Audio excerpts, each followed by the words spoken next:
Así justifica un asesino el crimen de quitarle la vida a una persona inocente. De repente eso sentí algo mal y ya después se me fue el sentimiento. Ya no veo en color así como estamos viendo que verde esto. Todo se ve así como azul, de diferentes azules. Y fui a ella y ya se veía, pero bien fea, ¿verdad? Y es cuando la destruí a ella. Quiero presentarles al asesino del ferrocarril. Este hombre es conocido por su retorcida visión y sus crudas confesiones. Logró eludir la pena de muerte en diferentes ocasiones, alegando sufrir demencia. Y lo peor del caso es que desde el momento en que fue arrestado, nadie ha podido probar lo contrario. El FBI estaba convencido de que ninguna de sus 23 víctimas pudiese haber sobrevivido, hasta que una de ellas demostró que se equivocaban. La única sobreviviente del asesino del ferrocarril se trató de una mujer de 23 años llamada Holly Kay Dunn, quien fue agredida, golpeada y acuchillada para posteriormente ser abandonada porque su atacante pensó que ya había muerto. Tan solo tenía 20 cuando Holly tuvo que enfrentarse al infame asesino del ferrocarril. La escena era macabra. El asesino había golpeado la cabeza hasta casi aplastarla. El crimen se ejecutó con tanta violencia que parecía irreal. Pero aunque el diagnóstico ante tales heridas no era para nada alentador, fue la fuerza de Holly la que demostró que aún no era su momento. Ella no sería una más de las víctimas y ahora sería la única capaz de aprisionar al monstruo que se escondía en los ferrocarriles. Desde mi perspectiva, ella regresó de la tumba para atraparlo, dijo la fiscal Devon Anderson.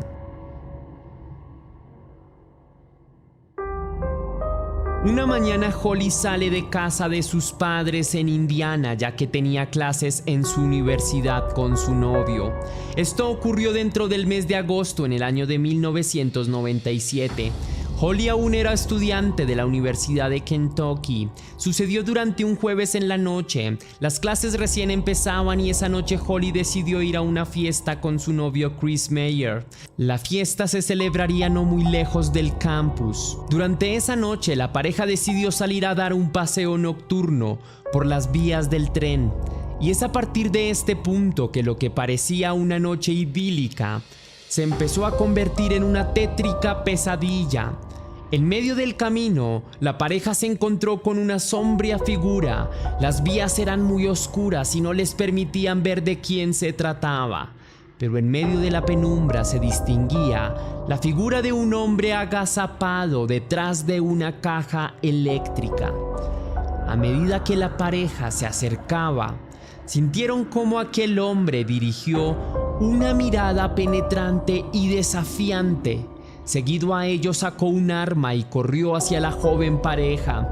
Hillary no recuerda qué sucedió después, ni cómo aquel hombre la golpeó, pero asumió que ella estaba muerta. Durante el asalto, Hillary pasó por algo mucho más grave que un golpe que la dejó noqueada. Lo que realmente sucedió durante esa noche sería revelado en años posteriores durante el juicio de su atacante. Cuando ella logró retomar su conciencia, se percató de que su novio aún seguía en el suelo, pero a diferencia de ella, él no respondía, así que tuvo que dejarlo allí e intentó salir a buscar ayuda por su cuenta.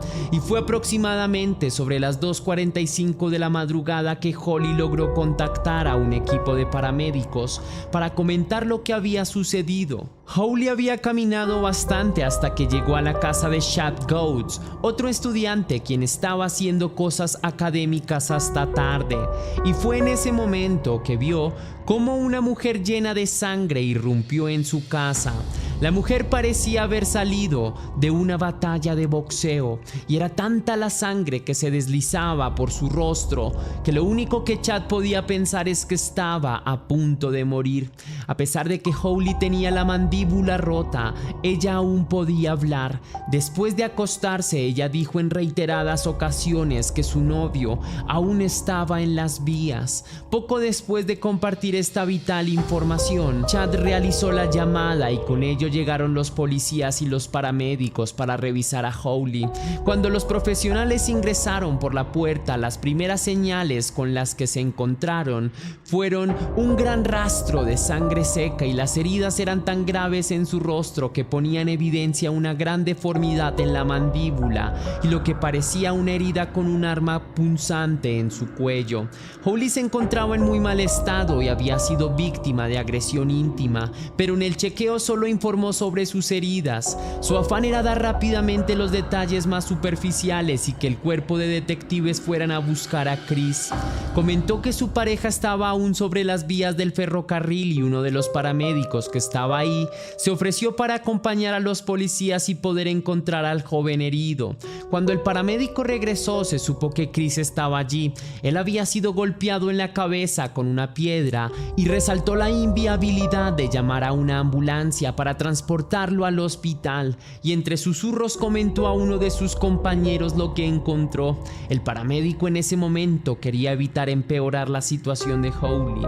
En el hospital, Hawley sigue consternada preguntando a su familia por Chris, pero aunque todos sabían el estado de Chris, se les recomendó no hablar sobre el tema. La duda en Hawley creció y únicamente se atrevió a preguntar: «Chris está muerto, ¿no es así?». Y el único que reaccionó ante la firme pregunta fue su padre, quien contestó con sinceridad: «Sí, murió». Chris era una persona serena, dulce y amable, y murió siendo muy joven. La reacción de Hawley fue de confusión. No lograba entender cómo ella seguía viva y él no. Lo peor de aquel día fue que esa no fue la única mala noticia con la que tuvo que lidiar. La policía logró vincular este violento ataque con más asesinatos. En ese momento 4 personas más habían sido ultimadas y Hawley fue la única sobreviviente. Entender que no solo Chris murió, sino que más personas fueron eliminadas del mundo, derrumbó a Hawley. Sentía impotencia y mucha culpa por ser la única sobreviviente, y la presión se hacía más y más pesada cada vez que la cantidad de muertos iba en aumento, al igual que la duda de Hawley: ¿por qué sobreviví? Este hecho también hizo perder la esperanza a los investigadores. Para este punto todos sabían que aquel delincuente no se detendría, y su modalidad de moverse a través de los ferrocarriles lo hacía impredecible. No podía ser monitoreado, es decir, hay más de 1000 trenes y millones de vías en todo el territorio americano. Devon Anderson, el fiscal del estado, logró un hallazgo y fue descubrir que el posible asesino era un asaltador de trenes con múltiples alias. En el hospital la vida de Hawley pende de un hilo, pero ella aún quería intentar ayudar a los investigadores. Y por sorpresa, su terrible historia resultó ser extremadamente útil para el caso, incluso en medio de la catastrófica escena que tuvo que vivir y contra todo pronóstico. Hawley logró tomar notas mentales de todo lo que pudo recordar sobre la apariencia de su atacante. Su análisis fue meticuloso e intentó recordar cada tatuaje, cada cicatriz, cada detalle del rostro, cada rasgo distinguible del cuerpo por si sobrevivía. Ser ella la que ahora iba por él. A pesar de estar desfigurada y gravemente herida, sobrevivió, pero pasaría un buen tiempo antes de que pudiese llamarlo. 3 años tuvieron que pasar y 9 víctimas hasta que el FBI logró identificar al perpetrador de tan aberrantes crímenes. El hombre es identificado como Ángel Maturino Reséndiz, un delincuente de Puebla, en México, que recientemente fue capturado cruzando la frontera de Estados Unidos. La única razón por la que pudieron atraparlo fue por la descripción de tatuajes y cicatrices dadas por Hawley años antes. Los bocetos y las descripciones generales no habían sido de utilidad, debido a que siempre cambiaba de apariencia después de matar a alguien. Ahora que se conocía su identidad, se logró hacer que su hermana lo persuadiera para que se entregara a cambio de una evaluación psicológica. Pero lo que no se sospechó era que aquel hombre ya estaba planeando su defensa. La locura sería su defensa lógica, porque eso justificaría el porqué de sus acciones. Eso era lo más preocupante del caso, que los miembros del jurado le ayudaran a lavarse las manos, justificándose bajo el argumento de que nadie podría hacer lo que él hizo en sano juicio. Para cuando Hawley se enteró de la noticia de la captura de su atacante, sus traumatizantes recuerdos llovieron tempestad sobre ella. Por un lado, era una sensación aliviante, pero por otra parte aún se sentía muy aterrorizada. De algún modo, ella sabía que desde el momento en que él se rindió, accedió a enfrentarse nuevamente a ella. Después de años de persecución, la fiscal Anderson finalmente pudo ver al hombre que hasta ahora solo se conocía como el asesino del ferrocarril. El hombre capturado en sí parecía un animal salvaje, emanaba un aura de peligro que hacía saltar muchas alertas. Como supuso la fiscal, planeó una defensa de locura y si ellos lograban tener éxito, Resendiz sería internado en una institución mental o en el peor de los casos, incluso sería liberado al mundo. Pero la fiscal aún no jugaba su as bajo la manga. Hawley voló a Houston para reunirse y recargar energías una noche antes de tener que testificar. Pero el horror nocturno la abrumaba. En medio de la noche ella se despierta gritando y llorando frenéticamente. Le preocupaba muchísimo tener que volver a ver a la bestia. Minutos antes de que el juicio empiece, la fiscal Anderson se toma unos minutos para hablar con Hawley, quien ahora es presa del pánico. Lo primero que recuerda es escuchar: ¿estás bien? ¿Estás lista? A lo que ella contesta sí, y la fiscal recomienda a Hawley: sabes que él va a estar ahí adentro mirándote. No lo mires, solo mírame a mí, no lo mires hasta que yo te lo pida. Le da un último abrazo y señala las puertas por las que debe ingresar. A decir verdad, ese día Hawley necesitó reunir bastante coraje para entrar en la sala tribunal y enfrentarlo. Anderson decidió presentar a la joven víctima como el último testimonio del juicio. Era la última esperanza, la única sobreviviente capaz de convencer al jurado.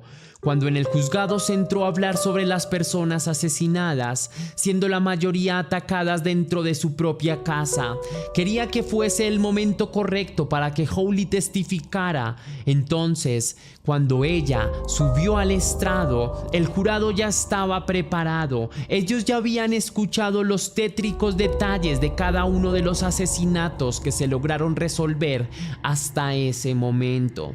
Hawley se sienta en la silla del tribunal para presentar su declaración y acató el consejo de Anderson. No miró al agresor, fijó toda su atención en Anderson. Por su parte, Anderson abrió el tema con una pregunta muy inusual: ¿qué hiciste el fin de semana? Pero detrás de esta pregunta estaba la oportunidad para empoderar y demostrarle a Resendiz que ella era mucho más valiente y fuerte de lo que él era.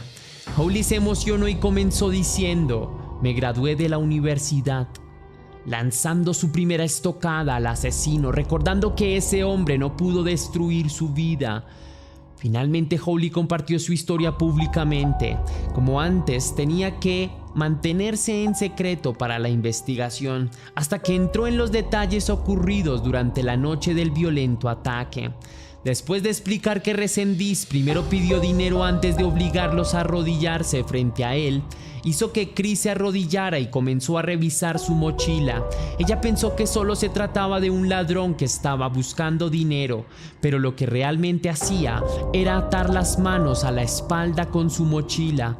En ese momento, con arma en mano, le quitó el cinturón a Hawley y le ató las manos a la espalda.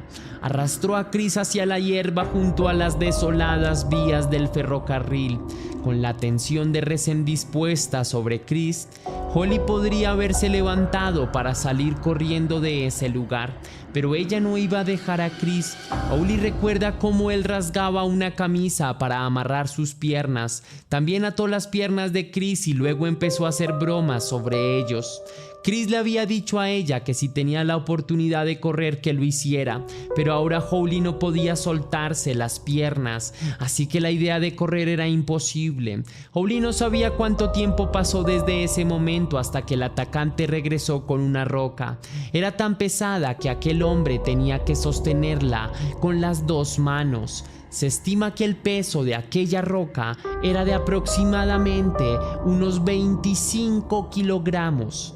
Luego recuerda cómo se acercó por la espalda de Chris y simplemente la soltó encima de él. fue una imagen de pesadilla. Realmente no entendía lo que estaba sucediendo. Hawley, en medio de su confusión, escuchó un fuerte sonido. Se trataba del último estertor que invoca a la muerte. Fue un último aliento. Eso la aterrorizó. Después de asesinar a Chris, Resendiz volvió su mirada hacia Hawley y por la manera en que se quedó mirándola, ella supo que tenía un plan aún más retorcido. Pero ella intentaría luchar contra él.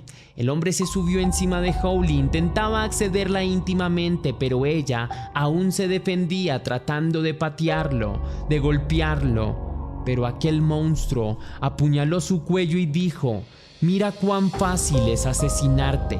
Fue en ese momento en que sucedió. Resendiz agredió físicamente y abusó íntimamente de Hawley. Después de haber logrado su cometido, intentó asesinarla. La mente de Hawley, en un acto defensivo y de supervivencia, se apagó por completo. Fue golpeada con tanta brutalidad que la intención era la de asesinarla. Allí tendida sobre el suelo, Resendiz creyó haberla asesinado. Hawley recibió todo el peso de aquella tortura, tanto física, íntima y psicológica, sin entender por qué le tocó vivir todo esto a ella. Con la declaración sobre el relato, Hawley terminó su testimonio. Toda la sala del tribunal percibió un cóctel de disgusto, incredulidad y tristeza, y en ese momento la fiscal Anderson miró a los ojos de Hawley. Ella sintió orgullo por ver el valor desplegado por Hawley. Tan emocionada estaba que algunas lágrimas se deslizaron sobre sus mejillas. En la audiencia hubo una tristeza que llenó de lágrimas los ojos de la fiscal y de los jurados. Por fin, una persona se había enfrentado al monstruo de Resendiz. Superada la conmoción del momento, la pregunta que por fin podría sentenciar al caos sembrado por el asesino del ferrocarril, para ella todo lo demás se había ido acumulando hasta ese momento, y fue el momento indicado para lanzar la pregunta que enterraría de una vez por todas al asesino. Y la pregunta de Anderson fue: ¿podrías identificar al acusado, Hawley? ¿Qué lleva en este momento? En ese momento la víctima entendió que era la señal que la fiscal comentó antes de iniciar el juicio, así que lo miró directamente, lo señaló y le expresó: lleva una camiseta blanca con botones. Nunca Hawley sintió tanto alivio en toda su vida y quizá nunca lo vuelva a sentir. Fue un momento inolvidable para todos los participantes de aquella audiencia. Cuando Hawley señaló a Resendiz, fue un excepcional momento debido a que por fin se hacía justicia por todas las personas que murieron y para las personas que se salvaron de correr un destino similar. Hawley hacía lo justo, pero sintió que sus oídos se metían en su cabeza y su temperatura corporal se empezó a elevar, y siente que está a punto de desmayarse. Y es que aunque nos cueste imaginar la sensación percibida por Hawley después de experimentar tantas emociones y después de controlar el momento catártico, pero es una situación difícil de manejar a fin de cuentas. Cuando Hawley vio al asesino de su novio, este no expresaba nada con su rostro, y eso le hizo colapsar, tanto así que tuvieron que entrar para sacarla del tribunal. La valiente mujer estaba tan destruida emocionalmente que no podía continuar un minuto más dentro del juicio. Después de que sacaron a Hawley de la salida del tribunal, Anderson se dirigió a los miembros del jurado por una última ocasión antes de que se diera finalmente el veredicto. Obviamente la fiscal notó que había algo mal en el asesino del ferrocarril y quería que sobre los hombros de este hombre cayera toda la responsabilidad moral y judicial por sus actos. Y de eso logró convencer al juez, quien lo encontró como un peligro futuro para la sociedad, por lo que la condena del juez para el asesino del ferrocarril fue sentencia de muerte. Holly logró recuperarse bastante bien antes de la ejecución. Incluso días antes del juicio, ella estaba tendiendo su mano para ayudar a otras víctimas. Ella empezó a dar conferencias sobre lo sucedido con ella. De hecho, lo hizo antes del juicio, aproximadamente unos 2 años después del ataque. Ella vinculó el contar su historia para ayudar a otros como parte de su proceso de curación. Hablar sobre eso la hizo llorar y a su vez sanar, porque por mucho tiempo ella intentó aislar esas emociones negativas, pero en su proceso entendió que debía dejar de lado su culpa y perdonarse por sentirse mal por algo que estaba fuera de su control. Y desde ese momento empezó a buscar lo bueno que podía salir de ese momento. Ya no le preocupaba hablar del caso. Ella logró trabajar con sus emociones, se convirtió en una sobreviviente que ayudaría profesionalmente a otros sobrevivientes a salir de la oscuridad. Holly cambió toda su vida, fundó su propio centro de defensa de las víctimas de los delitos violentos. Abrieron en el 2008 y al día de hoy han atendido a más de 300 víctimas. Ella no dejó que lo sucedido la destruyera. Decidió convertir sus dificultades en su razón para vivir. Su trabajo hoy es impresionante, pero su viaje interior lo fue aún más. Se redefinió a sí misma, no quiso ser más una víctima y ahora decidió ser una sobreviviente. Puso sus pies sobre la tierra y escribió libros, y aunque el asesino intentó enterrarla, no lo logró, porque ahora Holly ha alcanzado su cima. Al asesino, poco tiempo después de su condena y estar recluido, se le hizo una entrevista en la que se le preguntaron varios aspectos de su vida, como por ejemplo si sentía orgullo de todo lo que hizo, especialmente al convertirse en un criminal tan reconocido. Cuando usted era el más buscado por el FBI, cuando tenían todas las fotos suyas que salían en todos los periódicos y salían todo tipo de recortes y cosas así, ¿eso para usted era un orgullo? No. ¿Qué era entonces? No sentía que estuvieran hablando de mí como que esa es otra persona. Y todavía cuando veo esos crímenes, veo como si fuera otra persona que los hizo. La mujer que ves en pantalla logró engañar a su secuestrador, pero contó la horrible tragedia que tuvo que vivir cuando era aún muy pequeña. So we went back to his house. Upstairs there's this huge open loft game area where he had soda and snacks in there and everything else. And the only place to sit in this entire room was in his bed. Something wasn't sitting well with me. And then he pulled me up onto his lap, covered my mouth, told me that he wasn't gonna hurt me, and then he sexually assaulted me. El 30 de diciembre de 1982, entre Navidad y Año Nuevo, nació una niña llamada Katie Beers en el pueblito de Mastic Beach, ubicado en Long Island. La pequeña Katie fue secuestrada, agredida, atrapada y encadenada de manera deplorable. La niña a una corta edad de 9 años fue abandonada por su madre y posteriormente la utilizaron como esclava de su madrina, y su esposo también disfrutaba de la compañía de la pequeña debido a sus retorcidas desviaciones íntimas. Todo esto antes de que ella quedase bajo la condición de secuestro en un oscuro calabozo subterráneo. Durante más de 3 semanas, la policía de Long Island investigó rigurosamente sobre cada uno de los sospechosos involucrados en este caso. Verás que cuando más detalles aparecen de este caso, cada sospechoso parece más involucrado en el sospechoso anterior. Katie estaba detrás de un muro. Las posibilidades de supervivencia eran escasas, pero para sorpresa de todos, la niña también desempeñó un rol fundamental en su escape. La pequeña de 10 años logró lo inimaginable. Hizo cambiar de opinión a su secuestrador, Caroline Gussoff. Sucedió en una pequeña aldea de Bayshore, Long Island, lugar en donde la pequeña Katie Beers vive una vida equivalente a la de la Cenicienta. Desde que su madre la abandonó, ella ha tenido que ocuparse de la mayoría de las labores domésticas y vive en condiciones tan precarias que podría concluirse que es una forma de esclavitud. La niña ha sido sometida por su madrina Linda y su esposo Sal. Entre las labores de la niña estaban lavar la ropa de ellos, limpiar los baños, preparar la cena. Casi que era el único propósito de vida que la niña tenía mientras iba creciendo. Was pretty much her slave.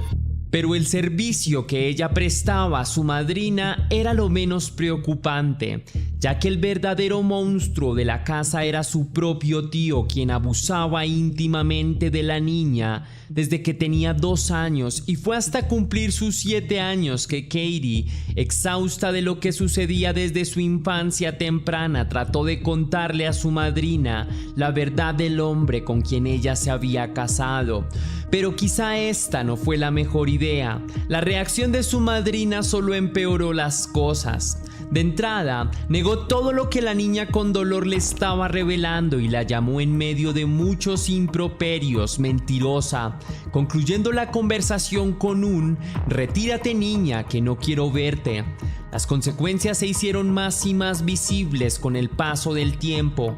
A la pequeña Katie se le prohibió asistir a la escuela y creció completamente aislada del mundo real. Su único amigo se llamaba John Espósito, el típico amigo de la familia, pero para Katie la conexión entre ella y él era algo más que especial. Lo cual es extraño, pero se entiende, ya que la niña nunca tuvo más amigos. Ella recuerda con cierto cariño que su tiempo más feliz durante su infancia era el tiempo curiosamente compartido con John. De algún modo retorcido, esto es más usual de lo que uno creería.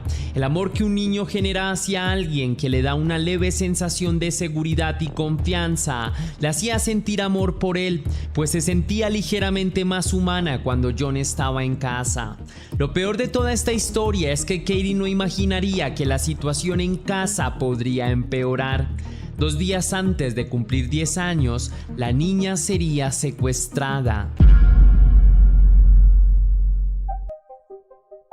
John Esposito had tried getting me to sneak out of my godmother's house to meet with him. I would think about sneaking away. Then, thank God, I was too scared.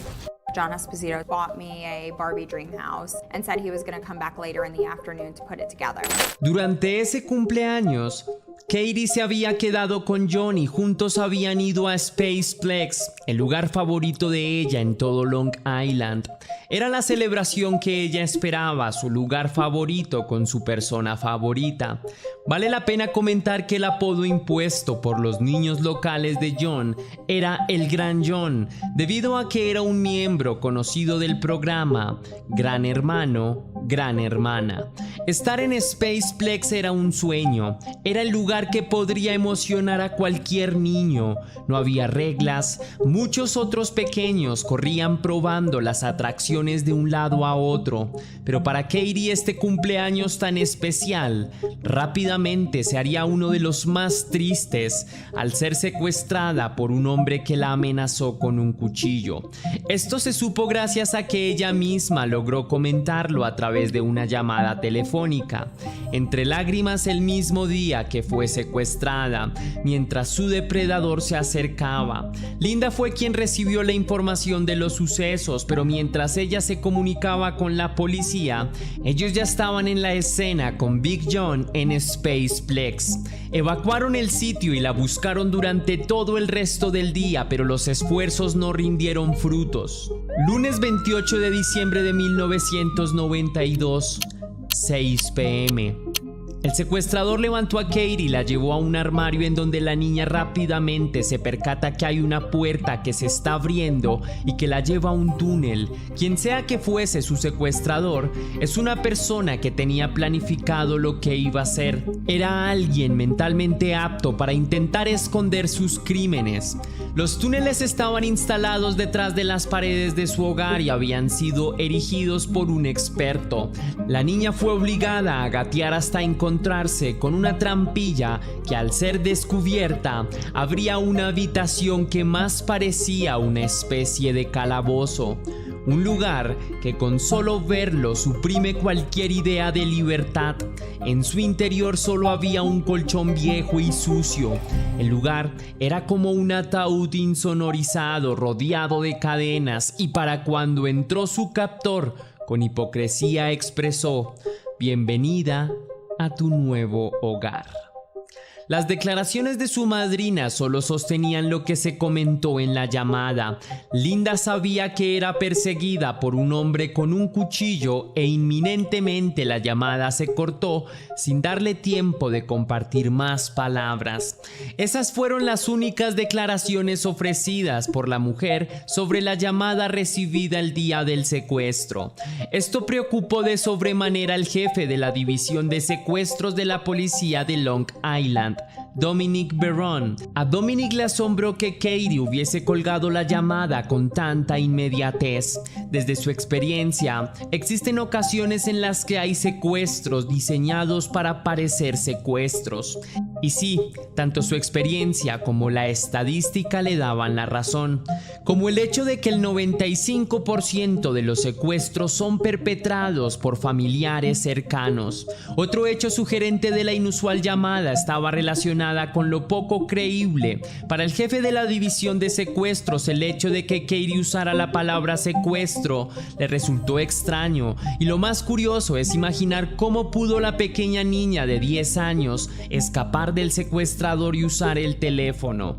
Las primeras sospechas eran importantes, pero tocaba empezar a investigar lo sucedido y dejar las hipótesis para después. La prioridad era rescatar a Katie, pues en este tipo de casos cada minuto cuenta. Si el equipo de policía querían romper las cadenas de la tortura de la niña, era importante encontrarla rápido. Sin importar las extrañas incongruencias de la llamada, lo fundamental era salvar a la niña, que estaba en apuros. Katie estaba en peligro. Lamentablemente no había rastro que perseguir en Spaceplex. Era como si ella nunca hubiese estado allí, y por el momento la única pista que se tenía era la grabación de la angustiante llamada realizada de Katie a Linda. Por lo que Dominic Barone decidió usar todo lo que estuviera a su alcance para dar con el paradero de la niña. Lo primero fue enviar la cinta de audio de la llamada y el dispositivo con el que se grabó al FBI. Mientras esperaban los hallazgos del FBI, Barone siguió el curso de su investigación.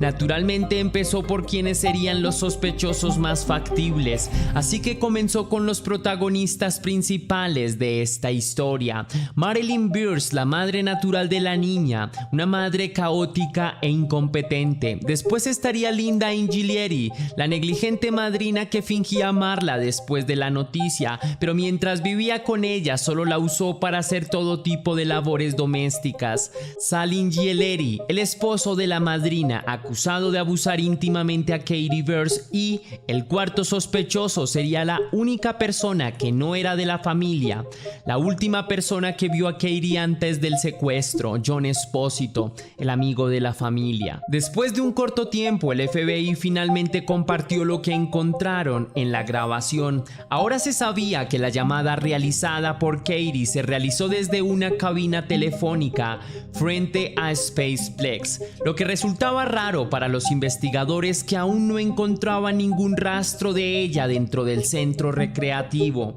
Y otro hallazgo fascinante fue el que indicaba que Katie no llamó una sola vez a su madrina, lo hizo más de 19 veces antes de dejar un contestador automático. Y aún más impresionante fue que al analizar el audio, los científicos de la FBI determinaron que en realidad Katie no se liberó e hizo la llamada. El audio correspondía a una grabación. Alguien grabó a la niña y ese alguien quería engañar a la justicia, haciéndoles creer que la llamada era auténtica, realizada en Spaceplex.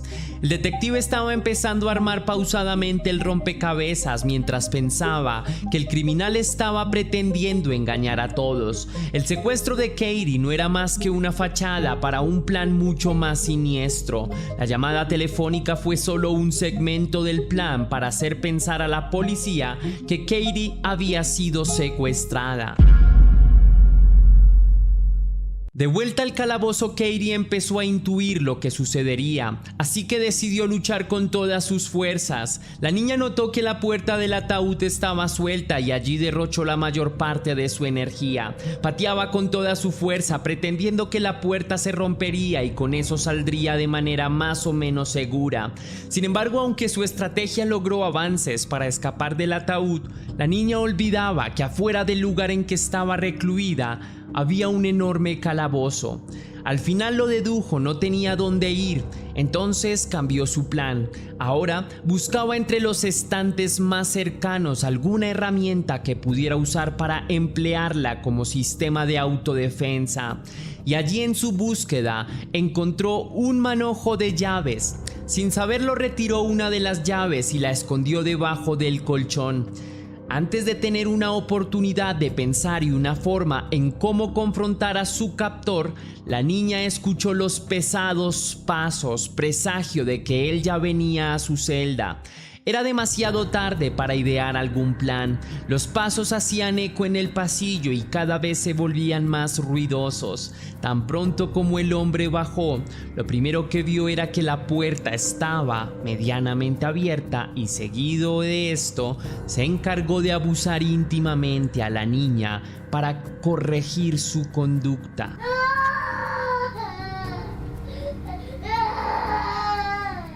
Durante la trágica estadía de Katie en el lugar, su captor la abusaba varias veces al día, casi todos los días. La distracción de ella era tener bajo su disposición una televisión 24/7 y fue eso lo que le permitió a Katie enterarse a través de las noticias que la policía ya había averiguado de dónde venía la llamada. Sabían también que el mensaje estaba pregrabado y eso les permitió generar algunas teorías sobre el posible paradero de la niña.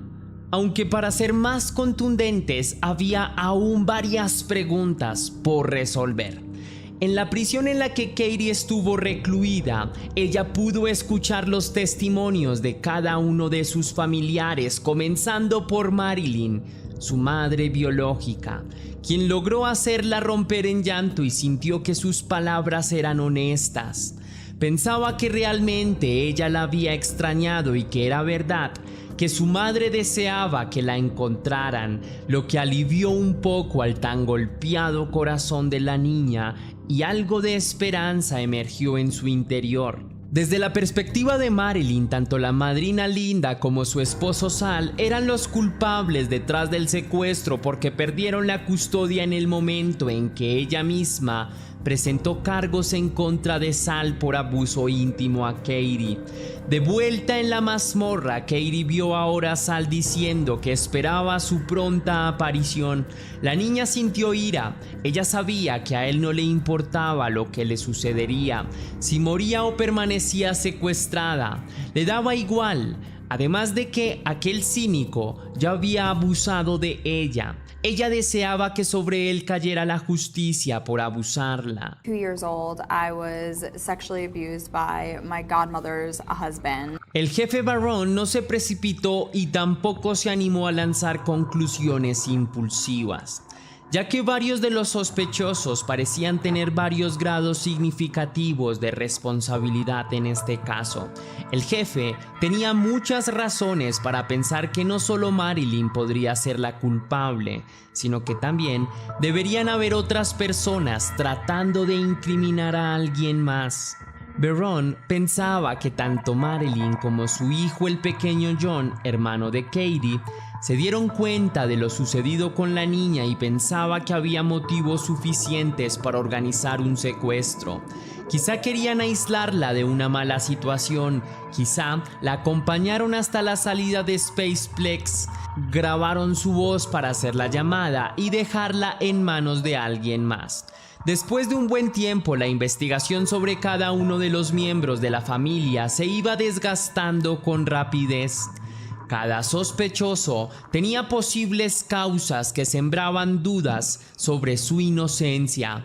No hubo pistas en ninguna de sus residencias, así que una extenuada policía fue a consultar con el sospechoso más aislado de la lista, el sospechoso más improbable.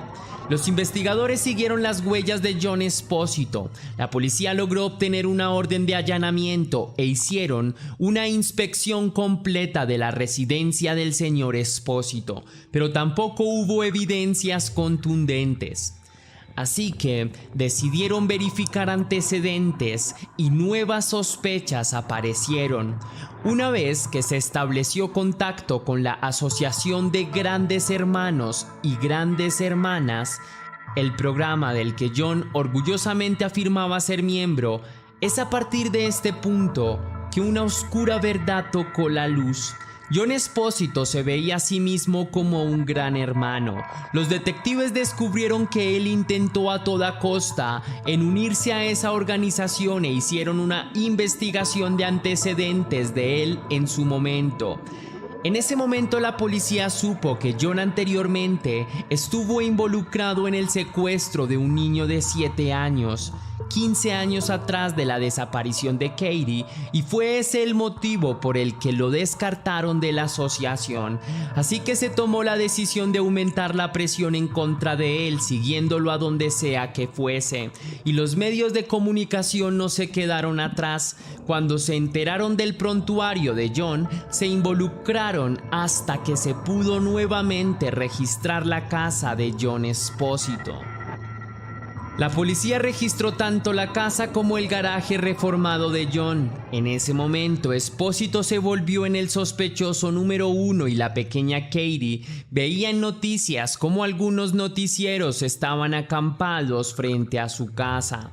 Y si aún no imaginas quién es realmente el secuestrador, efectivamente se trataba de Jon Esposito, mejor conocido como Big Jon.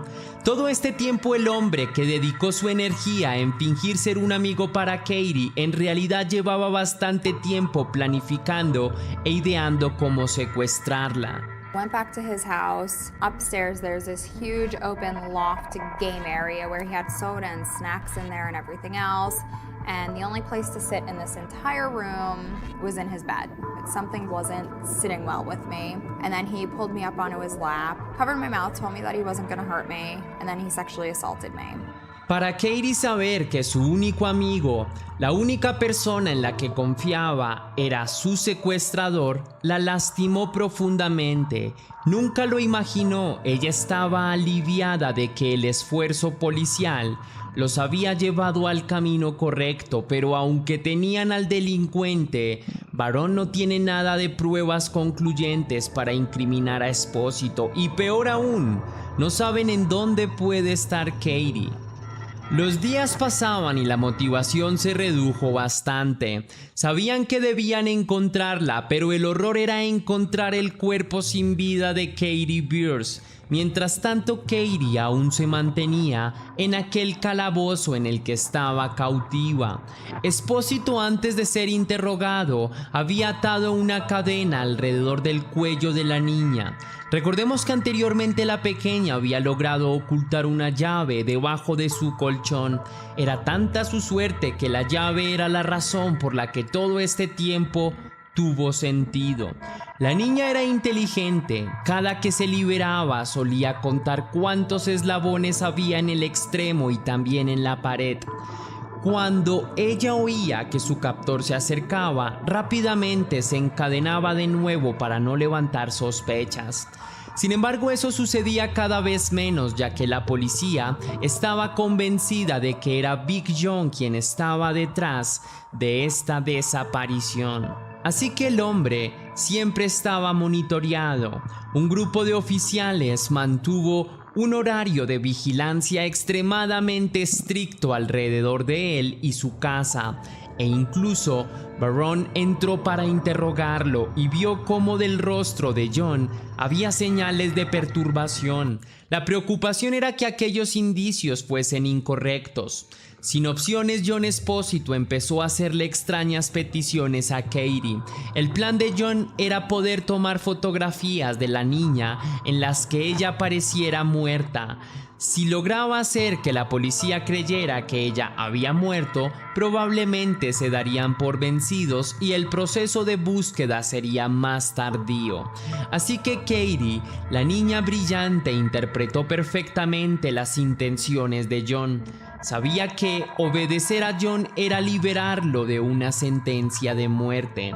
Así que se negó al plan de su secuestrador, pero su decisión tuvo consecuencias negativas para su salud. No podía dormir y tampoco podía comer. La pesadilla que la agobiaba era que Big John se hubiese alterado, que decidiera tomar esas fotografías a toda costa. Constantemente pensaba que él podría envenenar su comida o ponerle un somnífero para hacer las fotos que tanto necesitaba. Katie no quería que la policía cesara su búsqueda, hasta el día que Katie decidió confrontarlo para bombardearlo con preguntas. Su esperanza era que él se diera cuenta de la locura detrás de sus acciones. ¿Qué sería de la vida de Katie sin escuela, sin futuro? No tendría herramientas para sobrevivir, no podría casarse, no tendría hijos. Pero John siempre tenía respuestas rápidas, solía contestar cosas como: no te preocupes, seré tu esposo, tendremos hijos y seremos felices. A lo que la niña lo refuta dejando en claro que no era eso lo que ella quería. Con tan solo 10 años ya estaba asqueada de John. Imaginar su vida a largo plazo desde su calabozo le hacía sentir repulsión. Espósito comenzó a romperse entre el rechazo, los interrogatorios y regaños de la niña, sumado a la presencia policial que lo mantenía bajo observación. Barron sospechaba implacablemente de él. Fue tanta la presión que Big John confesó a la niña su plan. Sus opciones eran bien sea eliminarla o huir, así de fácil. Pero se estaba decantando por ponerle punto final a la vida de la niña o la dejaría morir de sed o inanición en el calabozo. Ella empezó a decirle que se sentía enferma y que no se sentía bien. La policía constantemente acosaba la puerta de John. Finalmente el hombre se agotó, pero el ultimátum del estrés en aumento lo recibió al hablar con su abogado. Él le dijo: tengo algo importante que decirte, y continuó soltando la revelación: sé dónde está Katie. A lo que el abogado preguntó: ¿qué estás diciendo? Y ahí descubrió el paradero de la niña. Ella está detrás de la pared. Miércoles 13 de enero de 1993. Barron y todos los oficiales implicados en el caso entendieron que John Espósito no era un secuestrador habitual, era el autor intelectual. Espósito escoltó a la policía y al fiscal del distrito a través de su casa para señalar la ubicación del calabozo. Algunos de los oficiales no entendían a qué se refería y seguían a John con bastante incredulidad.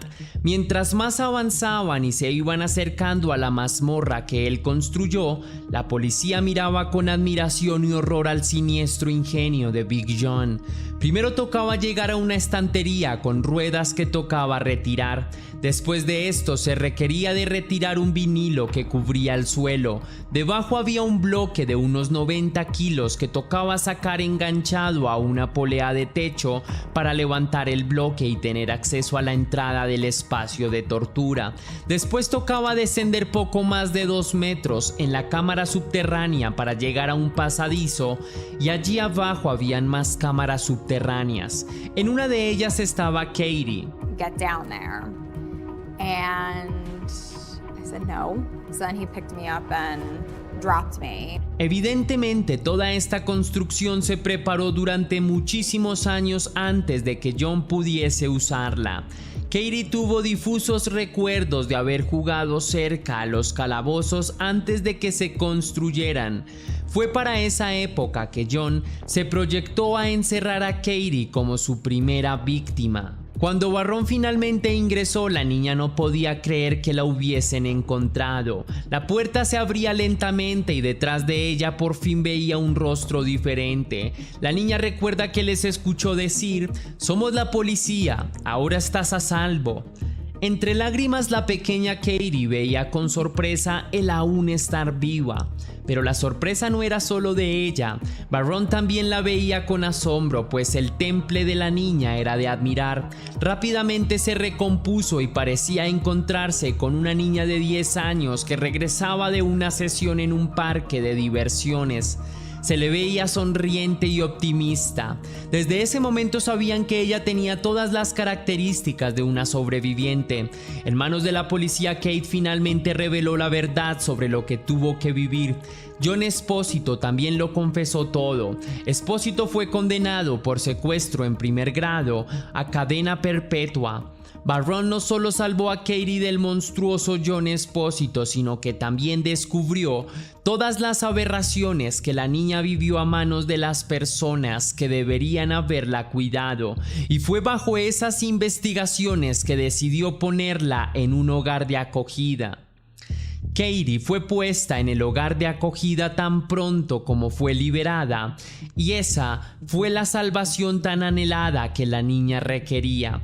Por fin tuvo una madre, un padre, hermanos y hermanas, y todo empezó a mejorar en su vida. En cuanto al procedimiento legal contra su tío Sal, también se logró ponerlo tras las rejas por la agresión íntima contra la menor de edad. Y Katie siempre estuvo agradecida con el jefe Barron, ya que fue él quien salvó su vida en muchas dimensiones posibles. El oficial nunca se dio por vencido en su búsqueda, y esto hizo que ellos estrecharan sus lazos de amistad.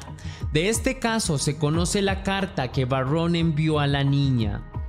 Querida Katie, no te conozco muy bien, pero sé que eres suficientemente fuerte para mostrarte como una mujer brillante. Tienes una fuerte determinación de vivir. Mi único deseo es haberte encontrado antes y poder reducir el tiempo que viviste aquellas experiencias amargas. No muchos adultos podrían soportar o sobrevivir por lo que tú has pasado. Así que siéntete orgullosa de ti misma y mantén la fuerza que te caracteriza. Sé que tendrás éxito en todo lo que te propongas. Finalmente, así fue. Ella se convirtió en una auténtica sobreviviente, se negó a habitar entre las sombras de su pasado y logró todo lo que por tanto tiempo había anhelado. Ahora goza de 2 padres que la aman infinitamente, un cariñoso esposo y 2 niños de la relación. Tiene la familia que siempre soñó. Ha escrito libros que han sido exitosos en ventas como Recuerdos Enterrados y trabaja con el Centro Nacional para Niños Desaparecidos y Explotados. Big John trató de controlarla, manipularla, pero ella se liberó de sus cadenas y fue a través de la perseverancia que logró recuperarse y rehacer su vida. Nunca se es una causa perdida.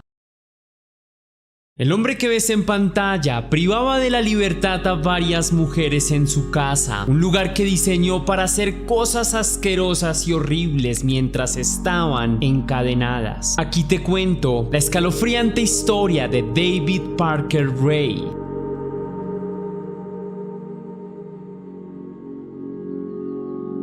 He could get a woman in virtually any position. She was his sex slave.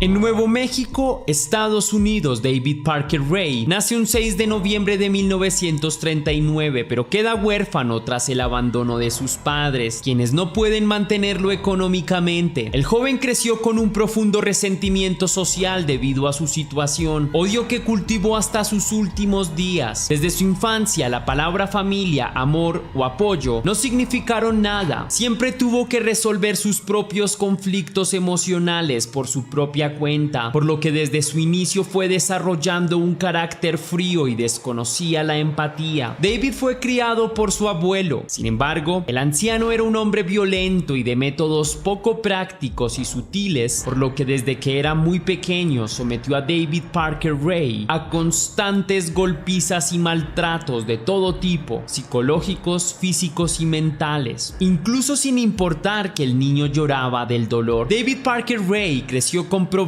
para relacionarse con los demás, pues su naturaleza era violenta y agresiva todo el tiempo. No concebía ningún vínculo con nadie sin intermedio de golpes o de gritos. Su relación con las mujeres era prácticamente nula de joven, pues nunca fue muy agraciado, por lo que sentía que su fealdad era una barrera que lo alejaba de las chicas de su escuela. Empezó a consumir la industria para adultos desde muy temprano, prefiriendo los subgéneros los más pesados de este tipo de contenido, como el sadomasoquismo, el bondage o la intimidad que implicaba de agresión. Disfrutaba también de fetiches que consideraba más excitantes e intensos, donde estaba involucrada la tortura, el abuso íntimo y el secuestro. Videos que más bien parecían salidos de una película de terror que de una industria planificada de videos para adultos. Desde este momento David comenzó a mostrar sus primeras señales de que sería un temido criminal. Se graduó sin pena ni gloria del Instituto de la Secundaria de Bailey en 1957. Aunque no destacaba por sus altas calificaciones, era un estudiante moderado y organizado. No consumía sustancias ilegales recreativas ni alcohol constantemente. Tampoco tenía muchos amigos. Era un joven solitario con gustos particulares. Sin embargo, en 1959 David se daría una oportunidad en el amor. Contraería nupcias con su novia provinciana, vecina suya desde la infancia, a quien conocía de toda la vida. La perturbadora forma en la que David Parker concebía la sexualidad, solo sintiendo placer en circunstancias violentas o depravadas, complicó su matrimonio hasta la separación en 1961. Luego de su ruptura, se enlistó al ejército de los Estados Unidos, donde destacó como mecánico aeronáutico, preparando aviones de combate y manteniéndolos listos para su uso. Incluso llegó a fantasear con dedicarse a eso el resto de su vida, pero no se dieron las cosas. David Parker Ray conocería a una mujer luego de su separación con su primera esposa, con quien logra una química intensa y contrae matrimonio, pero la relación no supera los 6 meses y termina. De nuevo, la rara concepción de la sexualidad de David Parker Ray es un problema para la pareja, quien no lo ve como algo normal o común. Aún así, habría una última oportunidad más. En 1966 David Parker Ray se casaría por tercera vez, aparentemente teniendo un poco más de suerte que en ocasiones anteriores. Esta vez con Glenda Burdine, una mujer paciente que toleraba sus prácticas en un principio. Fruto de su encuentro nupcial nacería una hija en común, Glenda Jean, pero la niña no convivió con su familia tradicional, pues sus padres terminaron su relación luego de que Glenda exigiera a David la separación, pues no toleraba las abusivas prácticas íntimas de su marido o ex marido, a quien consideraba morboso y repugnante. Luego de muchos años de silencio, finalmente había decidido separarse de una vez por todas y confesó que salió lastimada en muchos encuentros íntimos que tuvo con el hombre en cuestión.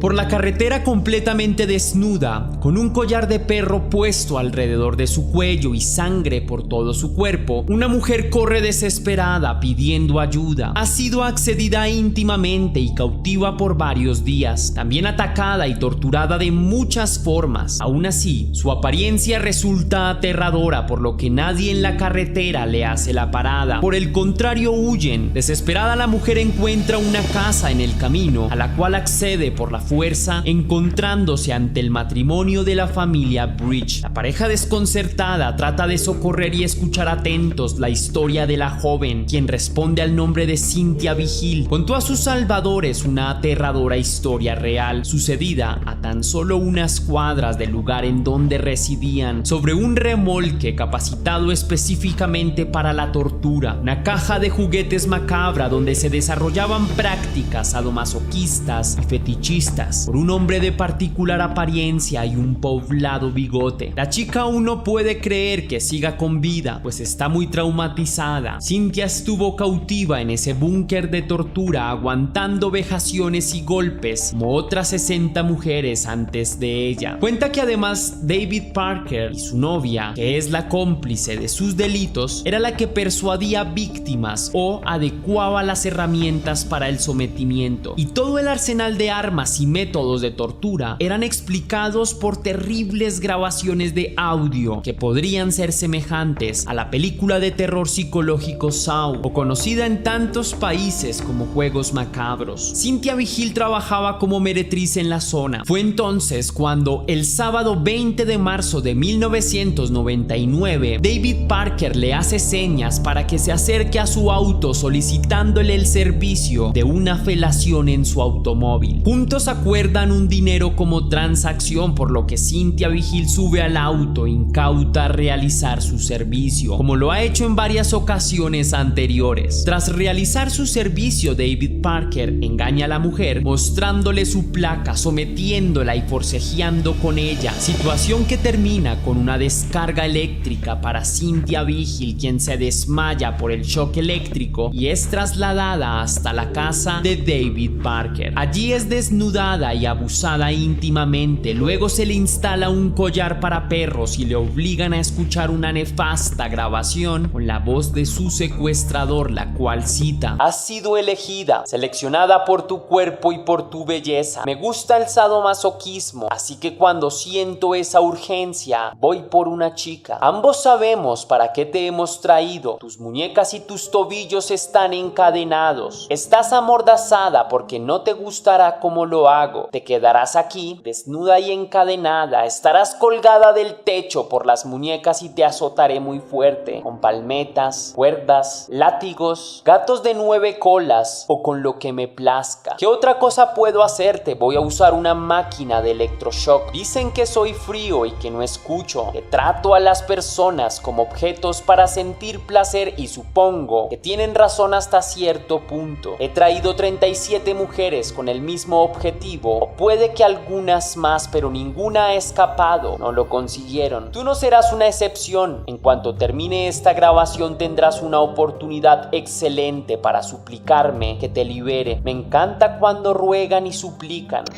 El primer día le fueron enseñadas a Cynthia, a modo de tortura psicológica, cientos de fotografías con mujeres sodomizadas y encadenadas. Luego fue electrocutada y accedida íntimamente en repetidas ocasiones con diferentes objetos. El segundo día su tortura se replicó con más intensidad y violencia. Para el tercer día la mujer consigue una oportunidad para escapar, con la mala fortuna de ser descubierta por Cindy, quien fuera la novia de David Parker y quien la golpeó en repetidas ocasiones en su cabeza, sintiendo que desvanecía en el intento, sintiendo su conciencia quiere abandonarla en ese momento. Pero son sus ganas de vivir lo que hace que ella luche hasta las últimas consecuencias. Cynthia forcejea con Cindy desesperadamente, con todas sus fuerzas, valiéndose de sus últimos alientos, pero recibe una puñalada con un picahielos a la altura del cuello, lo que llena de sangre su cuerpo desnudo. Aún así, logra romper una lámpara en la cabeza de Cindy, quien cae desmayada, momento que aprovecha Cynthia para salir corriendo por la carretera en busca de ayuda con una herida abierta. El matrimonio Bridge, luego de escuchar a Cynthia, llama a la policía, quienes detienen a los sospechosos que intentaban escapar en la casa rodante. Los capturan luego de dar tras su pista. She's got her chain on her and everything. Sent someone right away. This lady's naked and everything else. She said they've been holding her for 3 days.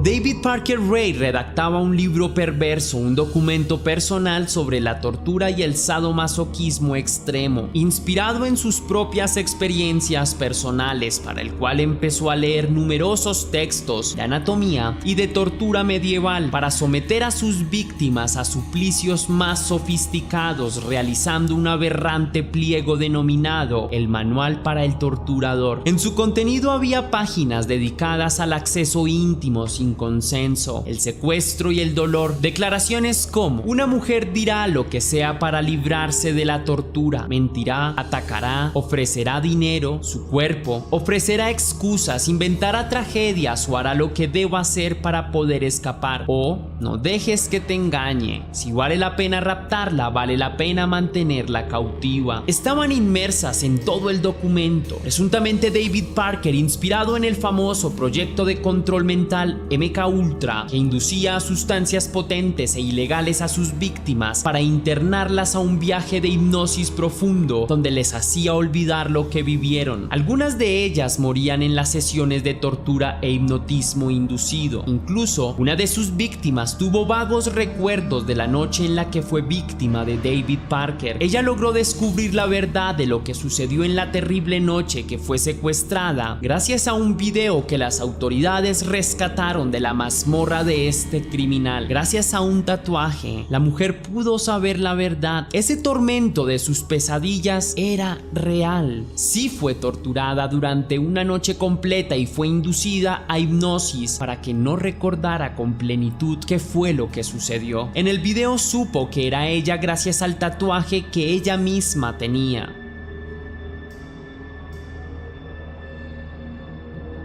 David Parker no actuó solo en sus crímenes, según comprueba la policía. Cynthia Lee Hindi, o Cindy, como es también conocida, fue acusada como la coautora principal de David Parker, ayudándole a organizar el instrumental del remolque de tortura, la popular casa de juguetes de su marido y a buscar algunas de sus víctimas para satisfacer todas las retorcidas fantasías. El remolque estaba decorado macabramente, con cráneos y todo tipo de herramientas de tortura como pinzas, tenazas, material quirúrgico, entre otros. Había una cama obstétrica donde ataba a sus víctimas más inquietas, cerca de diferentes látigos y correas para disminuir su voluntad. Su hija Glenda Jean y un tal Dennis Yancey, amigo personal de Parker, también participaron de los crímenes, seleccionando entre todos a las posibles víctimas. Luego de un tiempo de vigilancia y observación, la mayoría de ellas mujeres que vendían sus cuerpos para ratos íntimos. Todos los cómplices colaboraron con la justicia, dando pistas de dónde estaban los cuerpos de las víctimas y revelando detalles importantes de la investigación. El tribunal sentenció a los cómplices a 36 años de prisión. David Parker Ray fue condenado a 223 años de prisión. Durante el veredicto, antes de ser trasladado a la correccional del condado de Lee, David Parker muere de un paro cardíaco, llevándose a su tumba la verdad sobre todos sus crímenes y el castigo a su vida criminal. Si conoces más información sobre este caso leyenda, ayúdame a completarlos escribiendo allí abajo en la caja de comentarios para darnos a todos más contexto. Tampoco olvides la pregunta del día de hoy, que estaré encantado en leer tu respuesta. Hasta aquí va el video de hoy, leyenda. Si te gustó la investigación, déjame saber con un misterioso like. Recuerda seguirme en todas mis redes sociales para que tú y yo estemos más en contacto, y además estoy subiendo contenido muy interesante para que no te lo pierdas. Si quieres y si puedes hacer una pequeña donación para la producción de Test Misterios, lo puedes hacer de dos maneras distintas. La primera es con el botón de super gracias que se ubica allí abajo, justo al lado del botón de descargar, o también lo puedes hacer vía PayPal, ya que tienes el link en la descripción y también en el comentario fijado. Si lo haces de cualquiera de estas dos maneras, recibirás un agradecimiento personalizado y un saludo de mi parte para un próximo video. Ahora sí, sin nada más que añadir por el caso de hoy, mi querida leyenda, recuerda que somos misterio, que las dudas te acompañan y que tú y yo nos vemos en el próximo caso.